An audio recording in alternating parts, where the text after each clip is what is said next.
Order at 9 a.m. and Ms. Dora Patskowski will lead us in invocation. Please stand.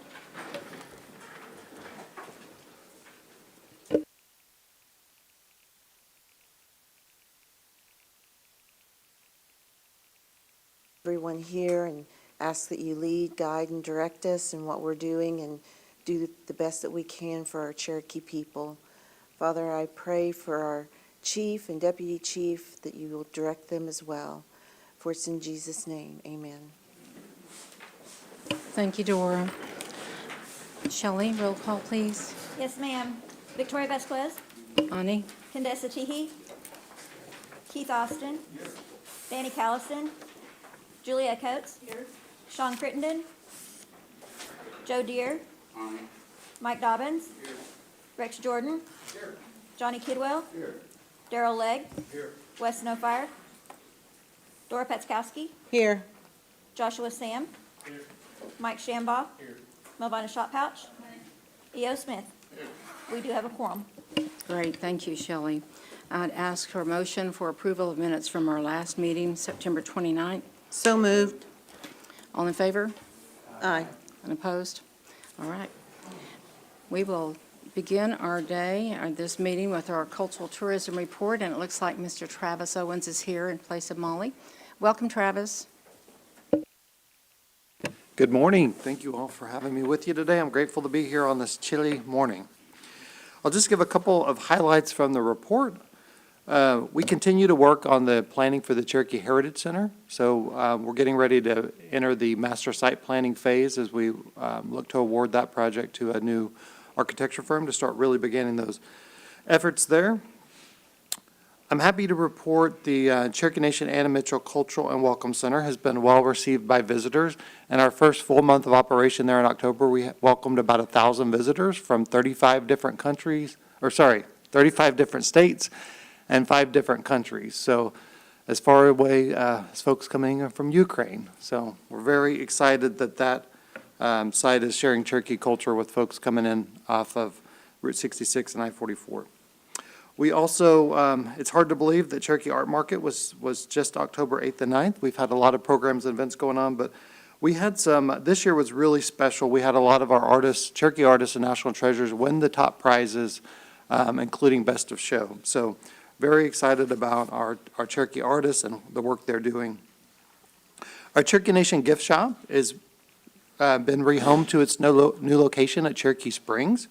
That move has allowed us about 5,400 square foot of retail space. And we're going to officially open that space on November 28th at 10 a.m. So you should have an invite to that, I hope, and hope you'll join us for that special opening there. Also want to highlight that at Saline Courthouse, we've got, in addition to our other exhibits that are going on, we have Cherokee National Treasure Thelma Forest with a basket exhibit. We just had this past weekend Cherokee Day at Saline Courthouse, and it was cold, and we moved folks inside, but it was really well received by the community, so I think that'll be an annual event we'll try to do there. We also just November 5th held the first annual Skostikon at Northeastern State University, a Comic-Con, native Comic-Con event that was, we were expecting about 500 attendees, and we had just over 800, so it was well received by the community as well. And then I will ask you to mark your calendars to join us at Christmas on the Square, December 1st, at the Cherokee National History Museum. We'll do the official lighting, have make and take ornament activities for the kids, and then really kick off the holiday season. With that, I'll open for any questions you may have. Thank you, Travis. Yes, Councilor Deere? Hey, Travis, have you heard anything about the Rudisell Library here in North Tulsa? Have they reached out to you yet? They're good. Can you reach out to them over there? They're fixing to revamp and reconstruct through the city of Tulsa, and they're interested in Cherokee Nation having some part in there. Okay, what was the name of the library? Rudisell. Okay. It's directly across north of Carver. Okay. Thank you. Thank you, Chair. Sure. Anyone else? All right, great. Thank you, Travis. Thank you. Good report.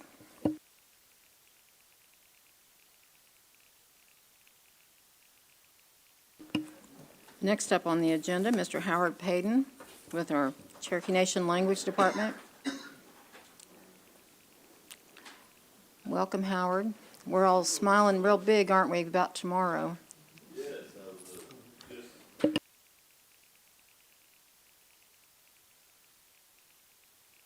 The language department was kind of like ants over there this morning when I left. We had people coming from every direction, and we're definitely excited what's going to happen tomorrow. To be quite honest, this really humbled to be able to walk in there and see what our tribe is investing and what I believe is and the most important things we can invest in, and that's who we are, our original design purpose from our Creator. And I want to give you guys a thanks for supporting us and everything that we're all doing. And it is, I think when you go there tomorrow, I think you'll be shocked that it's that large a facility and it's that nice. It's amazing. So I'm not going to spend too much time. I'm just going to kind of brief a few things of this, a few highlights that's happened in the language department in the last couple months, and then of course open up for questions, and hopefully have greasy chins of you guys tomorrow. If you would come and enjoy partaking in vitamin G with us, right? So, 14 Gen had the privilege in order to work with some other tribal kids from across the globe, in Dubai and some of the countries out in Russia area and that sort of thing, along with some Alaskan Uchis, and that was a real good cultural exchange that they was able to do virtually, and it's good to with the languages passing as fast as they're passing. We only have about 6,500 languages left. Any way that our youth can support other youth and other youth support our youth when it comes to language revitalization. It is always good. The Cherokee Institute of Excellence has a new cohort of speakers. So this particular program puts the youngest speakers that we have, the youngest first language speakers that we have, with some of the more proficient, highly proficient, older Cherokee speakers for a period of 3 years. And so every year they switch some up to kind of hear different dialects and kind of give some of the speakers some breaks. And so this year we started a new group of speakers that we've contracted with, and we're going out to their homes. And it's always good to see, because at this point they're starting to understand some of the questions that they maybe the first year they wouldn't have necessarily asked, and so they're really going fast this year. So it's intriguing. One of the things they're doing with this is some of the younger speakers, if they hear a word that they've never heard or if they haven't heard in a long time, they document them words. And so we call it word minding, like you're out minding for words. And so that's really good. And so the speakers that we're working with is really excited about that. We're began to do production on Cherokee 3 and Cherokee 4 with our partnership at RSU. And so episodes will be ready for the fall of 2023 semester. So we're excited about that. That is a little program that just keeps on giving. There's so many people pushes and helps and learns from that particular program. I can be local communities or at-large communities, and all of them will tell me that that's one of the first steps that seem like they'll start watching them episodes. Language staff, and quite honestly, the new facility at Greasy hosted the JOM Challenge Bowl this year, and there was a few of the council members was able to come to that and see what was going on, but it's really, really neat to see all them kids from all over the 14-county jurisdictional area. They're at Greasy, and some of our new teachers being judges and that sort of thing. We kind of broke them in right, and it was really, really fun to be involved in. Another thing that Cherokee Nation has done is we've visited with the Choctaw Nation to explore their distant learning program for public schools. This particular program, I think they have over 30 or 40 schools that they work day in, day out, or every day to give Choctaw to, so to kind of see their equipment and some of the things that they have. It was really, really nice to see, and it's just nice to be around another tribe that's working on language revitalization. So we're definitely sharing knowledge back and forth, and so that's good. I wanted to mention the Cherokee Book of Praise that was released on Cherokee National Holiday. We continue to work on that. It is primarily that little green hymnal book that all the Cherokee pastors used to leave in their front pocket. We've got that online now, and we're adding some songs and stuff like that to that, and the New Testament is online. And we're in the process of uploading all of them, that being read.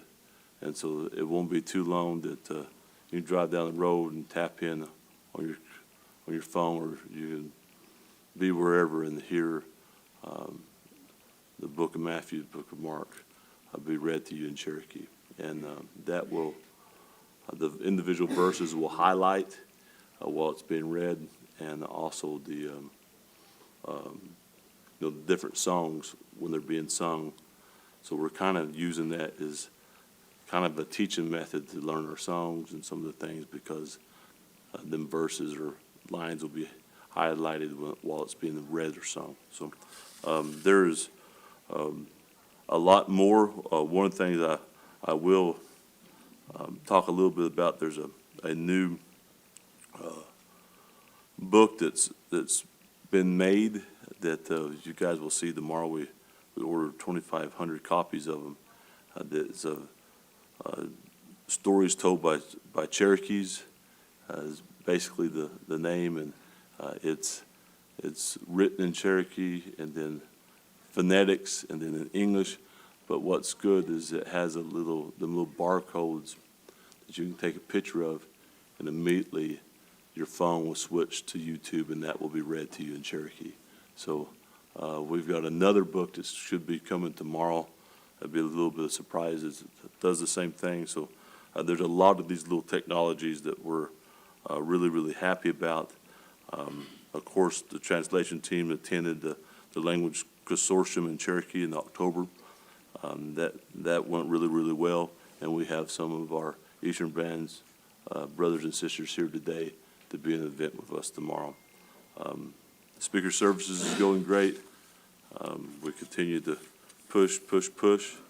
We're looking at a kind of a more robust way of looking at some of our projects where it's we're able to come in and do not just emergency work, but perhaps some full rehab. So that's going to be, that's a new area for us. So I'm sure we're going to make mistakes. So when we do, please forgive us.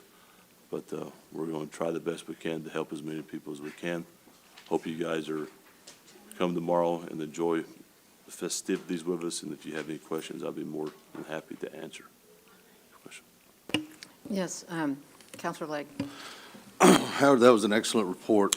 So are we looking at maybe possibly doing distance learning for our high schools for the Cherokee language? I've had more schools just in the last month, that reach out and ask if it was possible.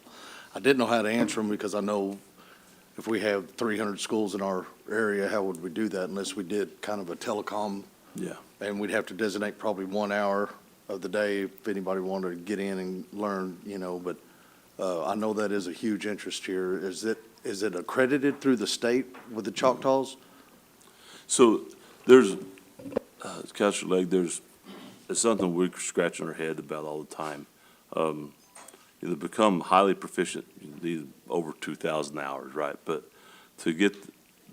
there's still a need, and there's a lot of young people wanting to learn. They may not learn to the level we may want them to learn right away, but there's definitely some diamonds that would be born in a program or project like that. So we have I think 106 schools, if I'm thinking right, that's in the 14 county area.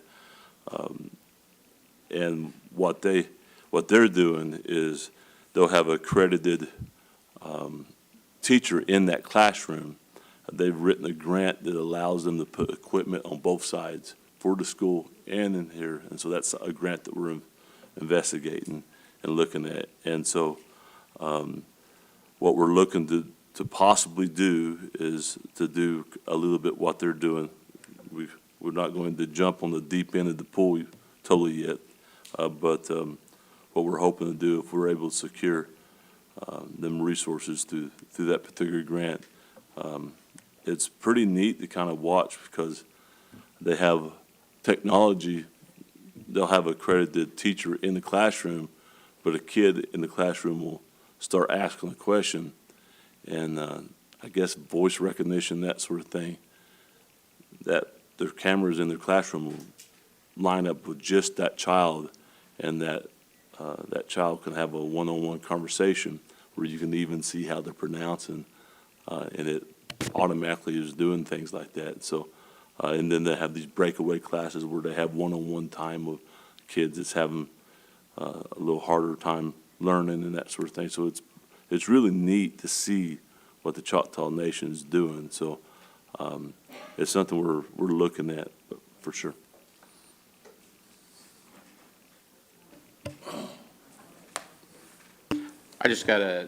There's a Trace Academy in Tulsa now. We talked about electives, going through that for next year. Can you put that on your map? Because they're going to be part of that legacy, the TPS, wanting that elective. So, but they're a brand-new school over there. So, Counselor Deere, the lady that's over for Tulsa schools went to Choctaw Nation with us on that day. Yeah, Cherie. Yeah, so we're, These are the private ones. okay, I'm thinking of the public ones. Yeah, I was saying Yeah. TPS did that, but now we have the private ones coming too that Okay. are in that same area. Okay, So So put Trace that is on- a new one, and it's spelled just the same. put it on the radar. Yep. I'll do that for sure. Yeah, they just kicked off, so. Excellent. All right, thank you. Well done. Yes, Counselor Smith. I had an elder ask me on our consortium bunch over the last few years, kind of a ballpark figure, how many new words do you think we've added to the Cherokee language? Man, Just roughly. that would be, there's quite a bit, and to say new words, sometimes it's the same words, but with a different algorithm to explain something. So,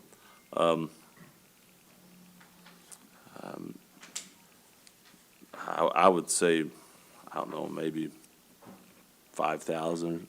I'm not, yeah. So, it really was high when they started producing all the, maybe more than that, if thinking about it, Counselor, because when they started producing Microsoft and that sort of thing, some of them was concepts that were, you could come in and build things using our language, right, on the computer system. So there were some concepts there that they had to break down exactly what that action was, and that was being done every day by several translators. So yeah, there's been quite a bit. It'd be interesting to see. Now my head's going. I'm gonna have to be interested to see that myself, so.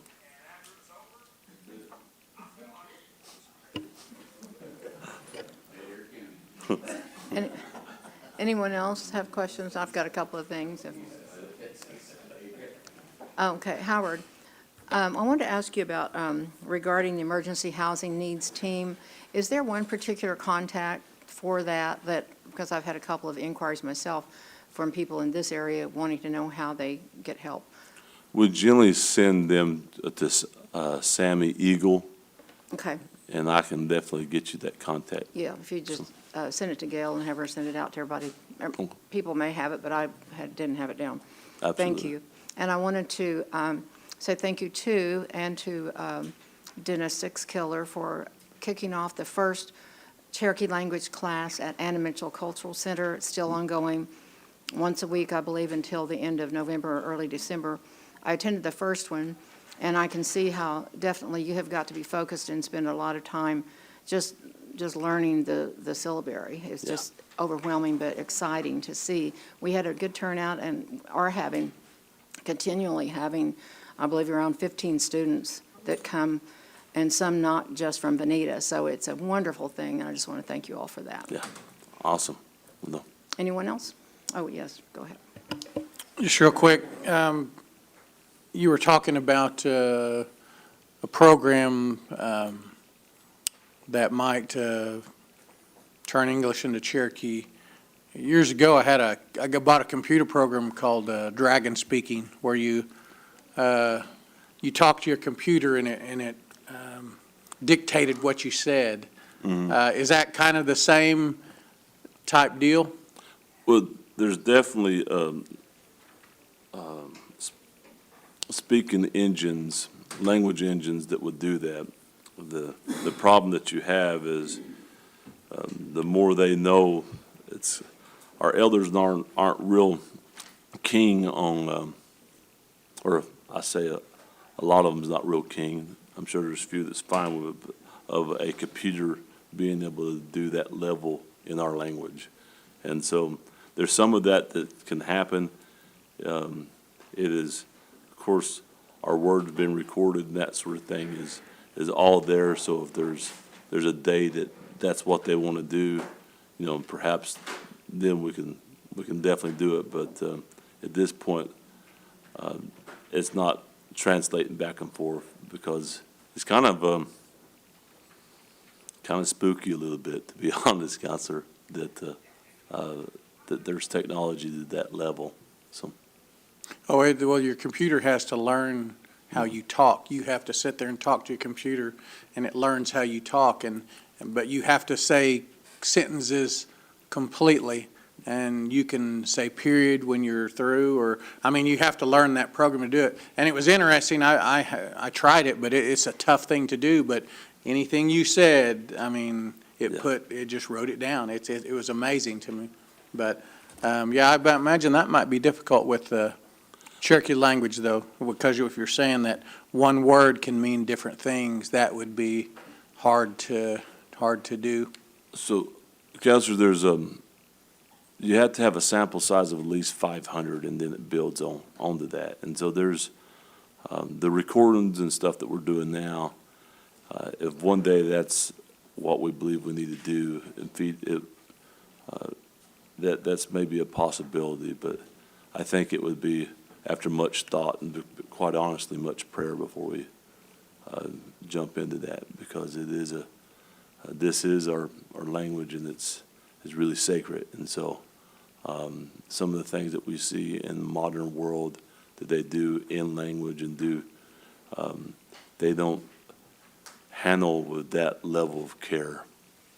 And so we may be a little bit short-sighted, but it's almost like we've inherited a really fragile thing from God. And so we're being really, it's almost like having a fragile pot that you're carrying. I think that's how our elders are looking at that, saying, okay, we've got to do right by it. And so I'm not saying that's not right, but I think it's something that they will definitely have to think about before they go there. Well, I just want to thank you and your staff for all that you do in the preservation of our language, but also it's very exciting for tomorrow. I know a lot of people are excited about that, so we look forward to seeing you tomorrow. Absolutely. Well done. Anyone else before we let Howard go? Guess not. Thank you. Very excellent report. Well done.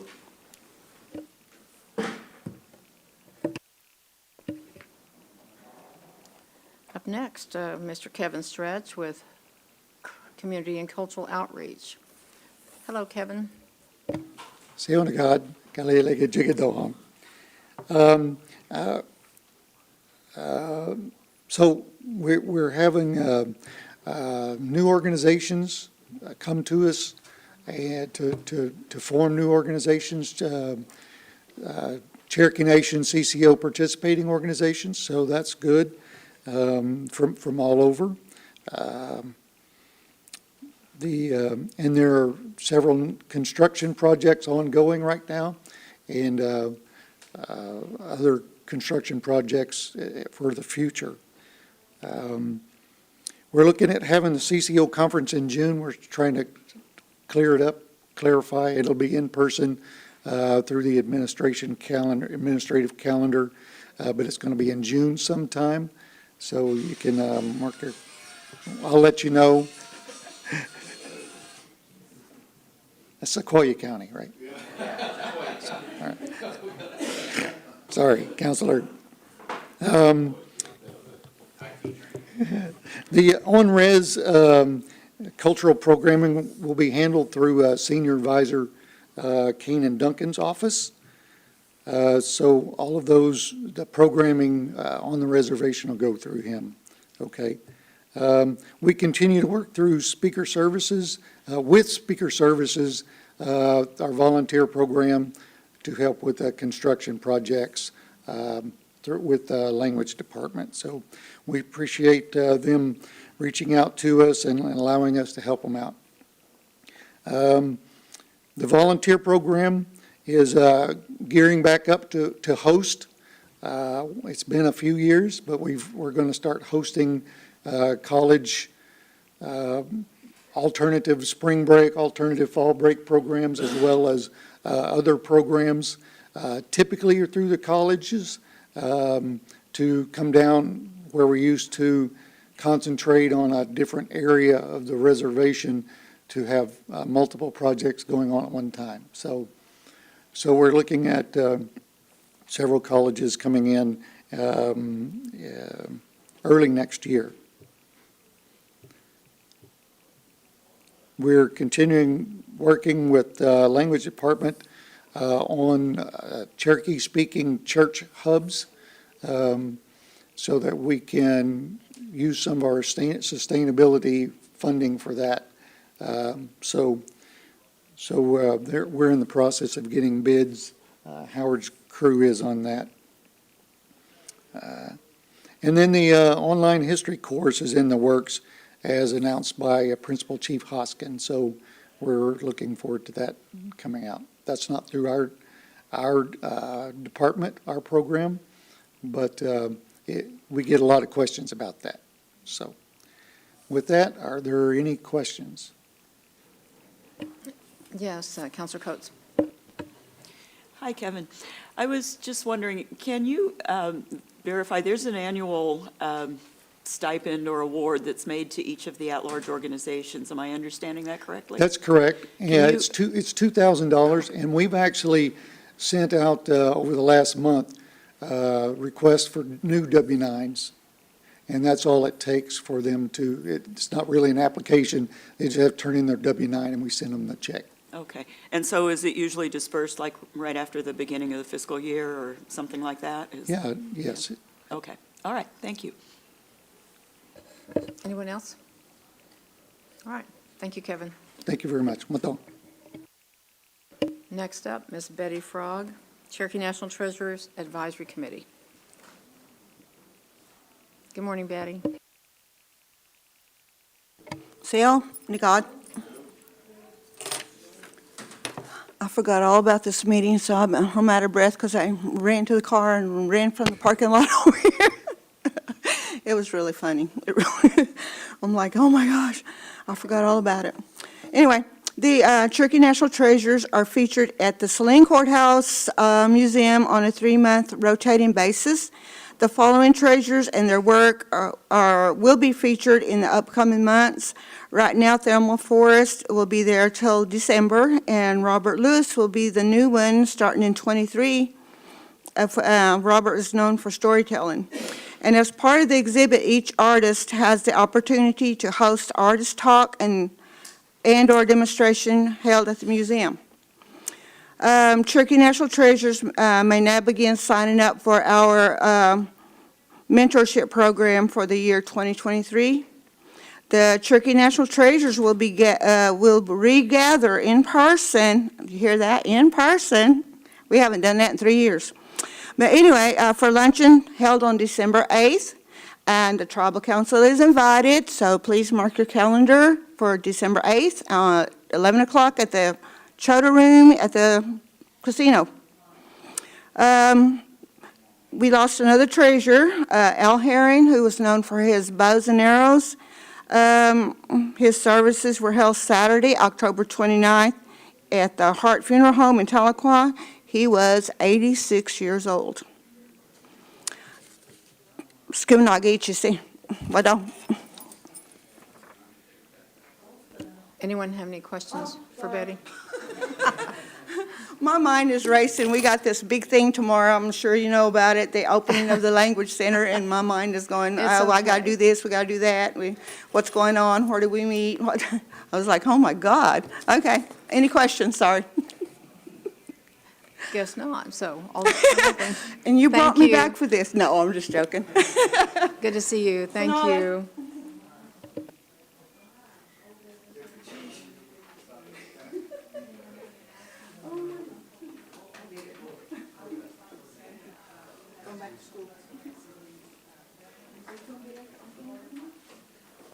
Oh, it's on. Okay, sorry. Wanted to say that some of us were honored to go with the Cherokee Warriors on the honor flight that went to D.C. over the weekend. Josh, Sam, and Johnny Kidwell, and Dora and I. And if any of you have not been, there's talk that there may be one in the spring, maybe have 2 a year.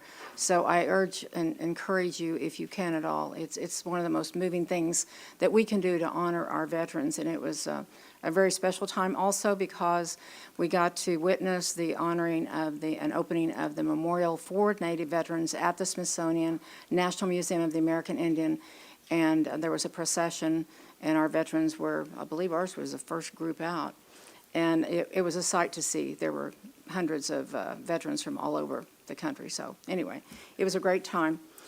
The only announcement I have is the next meeting is tentatively scheduled for Thursday, January 26th at 11 p.m. Need a motion? All right, meeting adjourned. Thank you.